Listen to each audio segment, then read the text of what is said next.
For over 245 years, we have had general elections to elect our representatives in the House, Senate, and presidency. Recently, an attempt to reimagine our voting structure was met with contention and ultimately died with no advancement of legislation. But do we need updates on the way we vote, and are voting rights really under attack?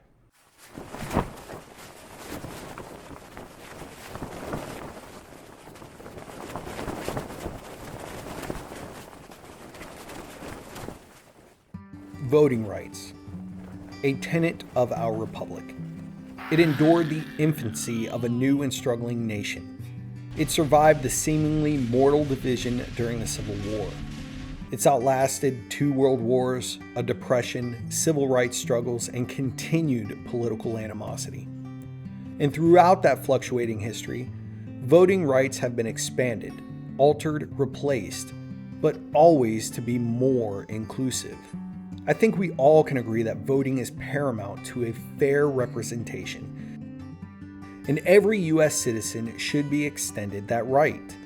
But as of recently, with the Freedom to Vote Act and the John Lewis Voting Rights Advancement Act being stopped dead in its tracks, the principle of voting altogether has somehow become a partisan issue. And it shouldn't be. Most of the points included in these bills are, for the most part, widely accepted. Both sides tend to support same-day voter registration, making Election Day a federal holiday, automatic voter registration for legal citizens on their 18th birthday, securing campaign finance transparency, modernizing voter registration, banning partisan gerrymandering, providing transparent post-election audits. The list of agreeable voting protections is mind-boggling. So why so much contention? Well, among many other small details, it comes down to the argument of states' rights and the clear constitutional directive under Article 1, Section 4, that elections shall be prescribed in each state by the legislature thereof. This includes the time, place, and manner. But it does also state that Congress may at any time, by law, make or alter such regulations. It's this sanctity of states' rights, being able to maintain some semblance of election autonomy, and the deterrence of consolidating election structure to the federal government that garners opposition to voting right laws. But the question must be asked, what takes precedent? Individual rights or states' rights? Any libertarian-minded person, like our founding fathers were, weighs personal liberty above all levels of government.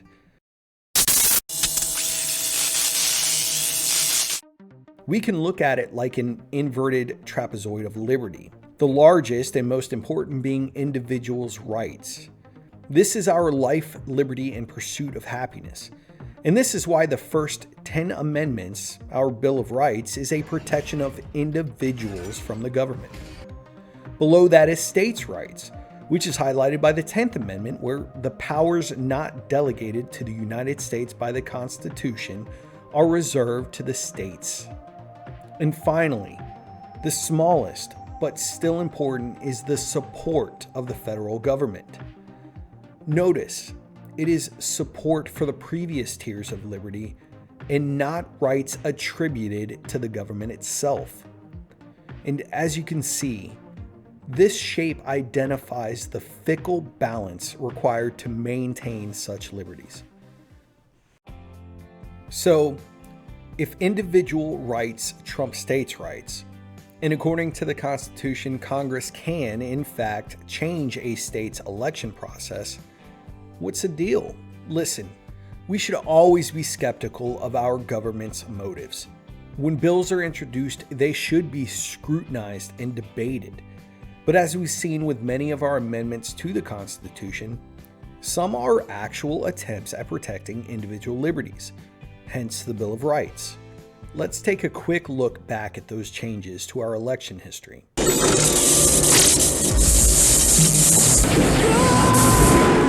At the beginning, individual liberties carried an asterisk, as only white male property owners could vote.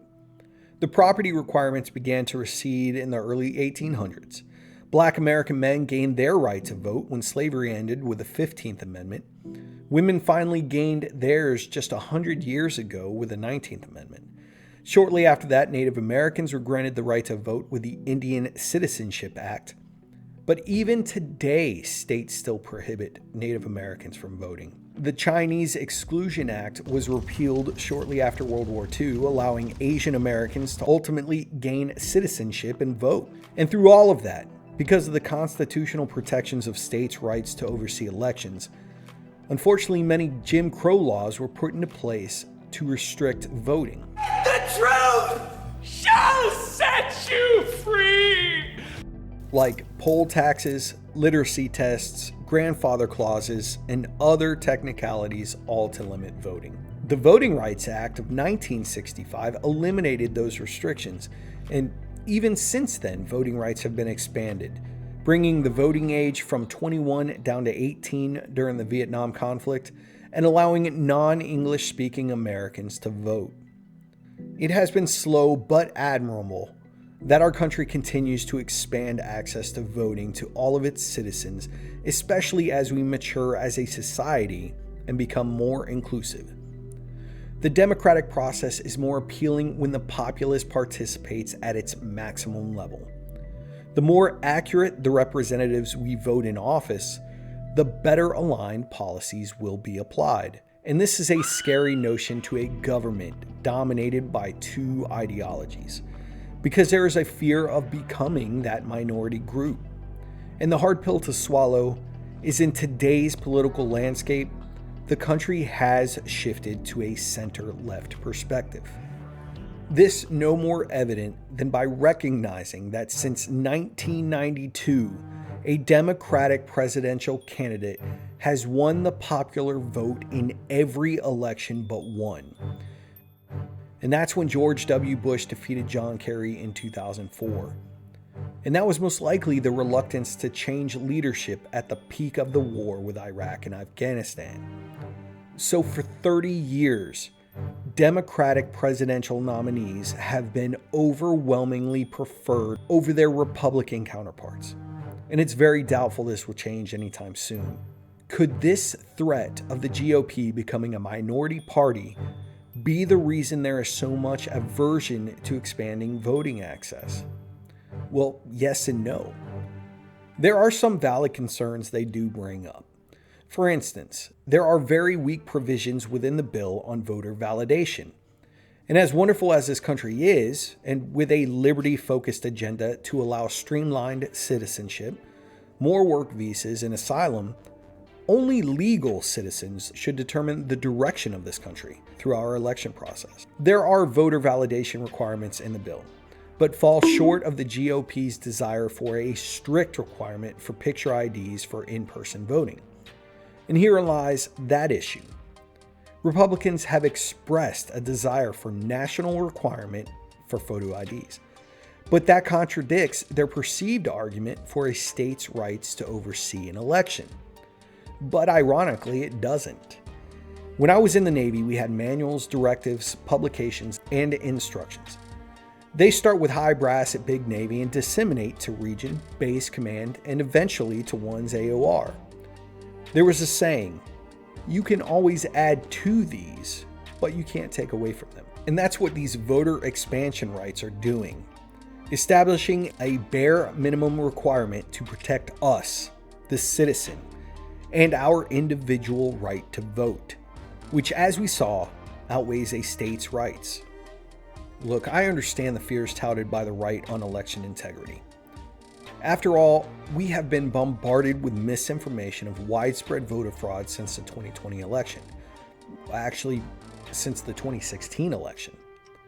And it has been disproven ad nauseum ever since. But regardless of its inaccuracies, unfortunately, many people still wholeheartedly believe it.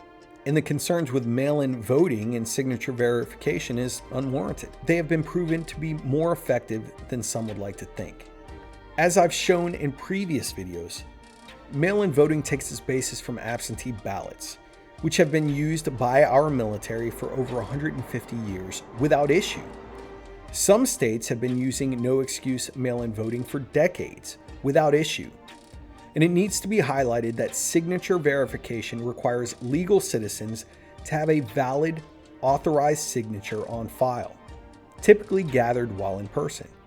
So again, if it's good enough for our military, it's good enough for our citizens. Luckily, there has never been election fraud on a scale that amounts to the alteration from the will of the people. The small percentage of fraud that does occur from both sides are identified and prosecuted. So with all that said, should voting rights be expanded and protected at a federal level? Absolutely. We should never impose any barrier to take part in such a revered American tradition. And similar to how our Bill of Rights drives a wedge between government interference and individual rights, so should protections for voting. And as we've seen with 3 decades, the popular vote is in favor for the Democratic presidential candidate. The more people allowed to vote is a threat to the Republican Party, and that is a threat to us all. Not that the GOP is better, but we've seen what unchecked mob rule would essentially create. And it was a concern held by our founders, which is why they compromised on the Electoral College. For those who are in a minority ideology, they would have their individual principles threatened, or at the very least, feel disenfranchised, and have their interests poorly represented on a national level. And as we are seeing, the more who vote, the more likely it is for a Democrat. But that should not be a deterrent to expand voting rights, and it should not in any fashion be reason to advocate for stricter voting access. There is a way of voting that does provide a much better pulse of the community, and provides a deterrent to monopolies of factions, and that's ranked choice voting. This can be used to decide state electorates for presidential elections and all other forms of federal elections. States like Maine and Alaska have recently implemented this form of voting for all their elections, and it's gaining popularity nationwide at state levels and individual municipalities. Ranked choice incentivizes broad appeal candidates, and it eliminates the unpopular ones. It opens a door for multiple parties, not just 2, and the winner is a candidate that gains support by more than 50% of the voting population. So no more lesser of 2 evils mentality. Plus, it's extremely difficult to manipulate, meaning it's exceptionally secure and less likely to be fraudulent. If you want to learn more about ranked choice voting or see how it works, I'll post a link at the end of this video. Voting is our right as citizens. It was a radical concept at the time of the United States inception. It thwarted old world mentality and put the power with the people in governing themselves. It has been an arduous journey to get to a point of fair inclusion of all Americans. And this sacred practice should be safeguarded by every American patriot. Every proposal that solidifies an individual's rights over any level of government should be valued. It's time we truly take back our country with our voice and let the duopoly know that they are on notice.